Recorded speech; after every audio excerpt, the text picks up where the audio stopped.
Your favorite crab meat pizza is here, Mom. Eat as much as you want. My daughter-in-law sets the plate in front of me, acting unusually kind. I'm not stupid enough to not question this sudden change. I suspect my eldest child and his wife are trying to set me up using food. I think they are really mean people who would go so far as to try to trick me. It's clear that something is off with this fancy pizza. After all, they've been hostile and have pulled various stunts on me before. Their sudden niceness is actually suspicious. It would be foolish not to think they're up to something. I don't want to be looked down upon. I can protect myself too, and turn the tables on them if needed. My name is Mary, a housewife in my 60s. I live alone since my husband passed away. Years ago when he died, my eldest child and their wife offered for me to move in with them. They were newlyweds then, and I wanted them to enjoy that special time, so I declined. Still, they said they were worried and moved into a house near mine. They are still newly married and want to enjoy their time together. I was truly grateful for their thoughtfulness. They visited often, even when I told them they didn't have to. I also told them it's okay if you don't come that often. I decided to indulge my eldest child when they said, "I'm worried about you, Mom."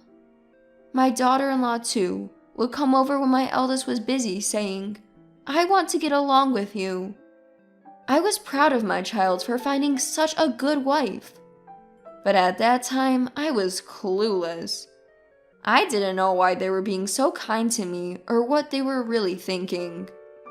Looking back, I get annoyed at my own naivety. Kindness without strings attached isn't something you get easily. I was swayed by their sweet words. However, I eventually found out their true intentions. One day, they visited and ended up staying the night since they had no plans for the next day. I didn't want to intrude on their time as a couple, so I suggested they could go home since it was close by. But my daughter-in-law insisted. We want to deepen our relationship, so we'd like to stay. So I let them. I offered them the guest room. My late husband built this house, and it's too big for just me, with many unused rooms. The room was a bit dusty, but my daughter-in-law helped clean it up. She's good at housework and has been helpful since they got married, so I had a good impression of her. In the middle of the night, I woke up thirsty and went to the kitchen. On the way, I noticed the living room light was on. Curious, I peeked in and saw them sitting on the sofa talking. I couldn't help but eavesdrop. Then, I heard a conversation between the eldest child and his wife. I'm exhausted. That old lady works us too hard, don't you think? Just hang in there a bit longer. Once Mom gives us the inheritance, we're done. If her husband wasn't a company CEO, we wouldn't have to do all this. It's funny how easily she's fooled just because we're nice to her. Mom's always been emotionally vulnerable. She'll probably give us the inheritance. I couldn't believe what I was hearing. If this was true, their kindness was a lie, aimed at taking my late husband's inheritance. Was all their previous kindness fake? Everything you said to me, we're family, so we want to support each other. And all the words you've said to me so far? Why were they so obsessed with the inheritance? I didn't see him having any trouble with money, but maybe he's in a lot of trouble and I'm just not aware of it. Why would you go to such lengths for your heritage? Do they just want money? I was curious as to why the couple acted like this, so I decided to ask them about their current behavior. After asking around the neighborhood and among friends, a shocking truth came to light. They were both deep into gambling and had amassed a huge debt. It was an amount they couldn't possibly repay with regular jobs. I understood why they'd be desperate for the inheritance. My late husband had left a considerable amount to our eldest child. even if it was less than what I received. It was a significant sum. They had squandered it all and turned it into debt. Their kindness was all for the sake of getting the inheritance from me. I became cautious around them from then on. Do you need any help, Mom? We want to be there for you. I'm fine, thank you. I've gotten used to living alone. Please prioritize your own lives. My daughter-in-law responded with empty words. I'm glad to hear that. But her face had turned stern. She's probably annoyed because I'm not dancing to her tune. Who do they think they're fooling? I don't need kindness that expects something in return. One day, after keeping my distance from my eldest child and their spouse, I got a call from my daughter-in-law. We need to talk. When I arrived at their home, I was led into the living room and asked to sit on the sofa. Then daughter-in-law spoke with a serious tone. Do you have a new love interest, Mom? I was taken aback. I had no idea how she came to that conclusion. Seizing the moment, daughter-in-law began to speculate. You've been distant lately. It made me suspicious. But you're colder than I thought, Mom. You forget about Dad, who worked so hard for you, and you just want to be happy yourself. There's no one else. You're mistaken. Even when I denied it, daughter-in-law wasn't listening. She had no evidence, but she probably thought that if I had a new love interest, it would be a problem for them. After all, that person might get their hands on my money.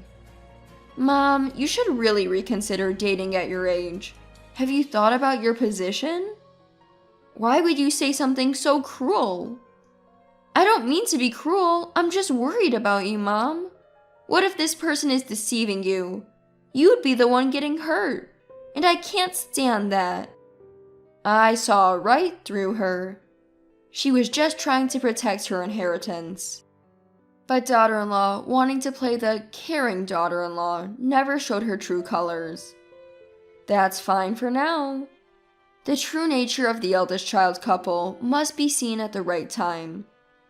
I'll see their true selves when the time is right. And that time came sooner than expected. Happy birthday, Mom. This is just a small thing. My eldest child handed me a bag from a fancy pizza place.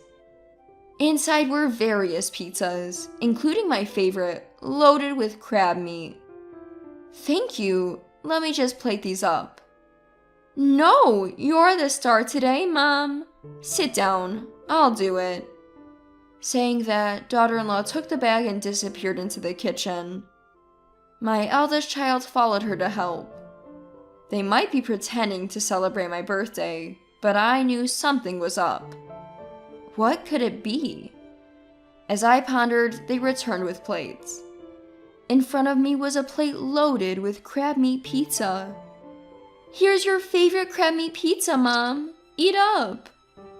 My eldest child nodded in agreement. To anyone else, it would look like a happy birthday celebration. But I knew better. There must be something on this plate. I'm not that naive. It was despised. It would be strange not to question their overly kind behavior. With my husband gone, I have to protect myself. I'll never trust them.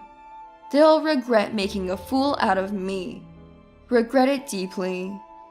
Well, it does look delicious, but my taste has changed recently. I prefer the foie gras on your plate. Saying that, I reached for my eldest child's plate. I had always said I didn't like foie gras, so their plate had more of it. Wait, Mom! My eldest child tried to stop me. I tilted my head and feigned confusion. Is it a problem? You used to love crab meat too, right? Well, my taste changed too.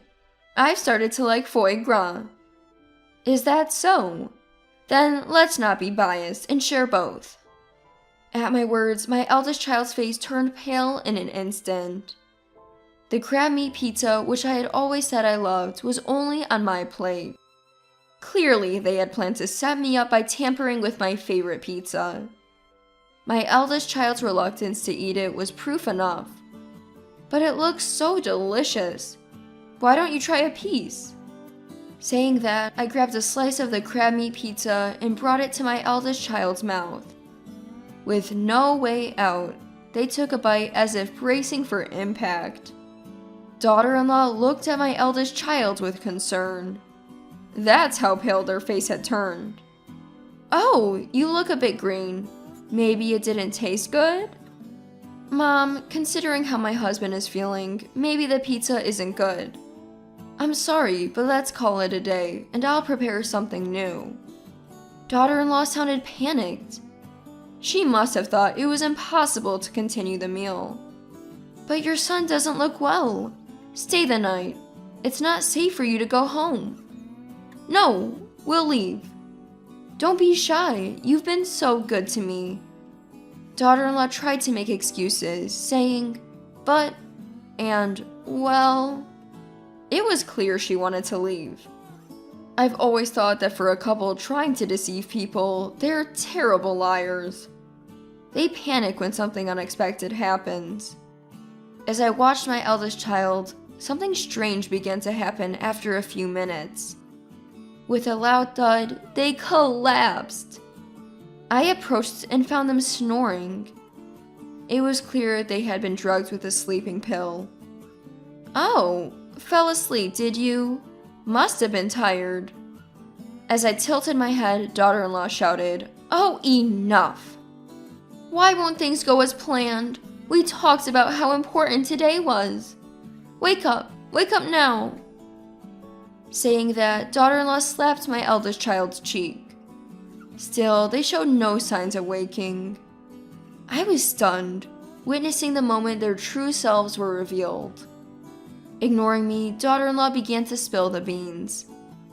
"I've been playing the good daughter-in-law, thinking if I buttered you up, I'd get the inheritance and clear our debts. Today was supposed to be the last day. We were going to put you to sleep and steal your banking card. It's all your fault nothing worked. What are you going to do about it?" Daughter-in-law glared at me. So they planned to drug me and steal my banking card. Using someone's birthday for such a scheme is truly despicable. I'm not as terrible as they are, so I decided to come clean. "Actually, I knew all along you were being nice to me for the money. That's why I kept my distance and didn't eat the pizza you offered. I'm not as foolish as you two."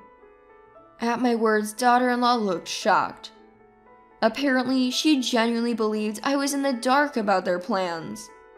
How underestimated I feel. What kind of fool did they take me for? Sorry to burst your bubble, but I'm not as dense as you two. I've always found your sudden kindness suspicious. I even overheard you talking about the inheritance when I stayed over. You two are really foolish, discussing your plans in your target's home. Don't call us fools. We've been trying our best. Is your best effort the reason you're in so much debt? If so, you two are really pitiful. You know about the debt too? How much do you know? Clearly, she hadn't expected me to know about the debt. The word debt made daughter-in-law visibly anxious. I did some digging, found out you two are drowning in debt because of your gambling habits. I was shocked when I found out. You've managed to accumulate quite a debt. At my words, daughter-in-law's face turned increasingly pale. She must have realized there was no way out.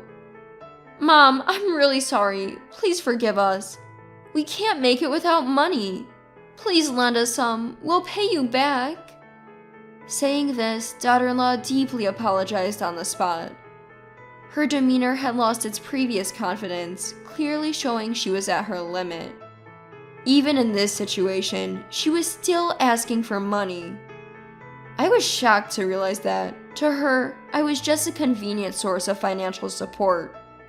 Sorry, but I won't give you a single cent. I have no money to give to people like you. Don't say that.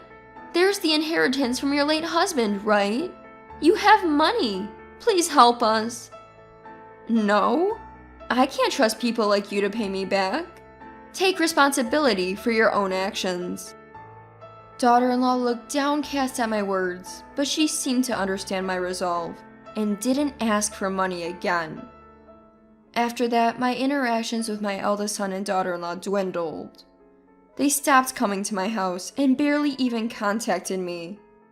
When those days arrived, contrary to my expectations, I didn't feel lonely. Rather, I felt refreshed, freed from people trying to deceive me. Later, my eldest child and daughter-in-law moved away. According to neighbors, they were taken away by some rather shady-looking people.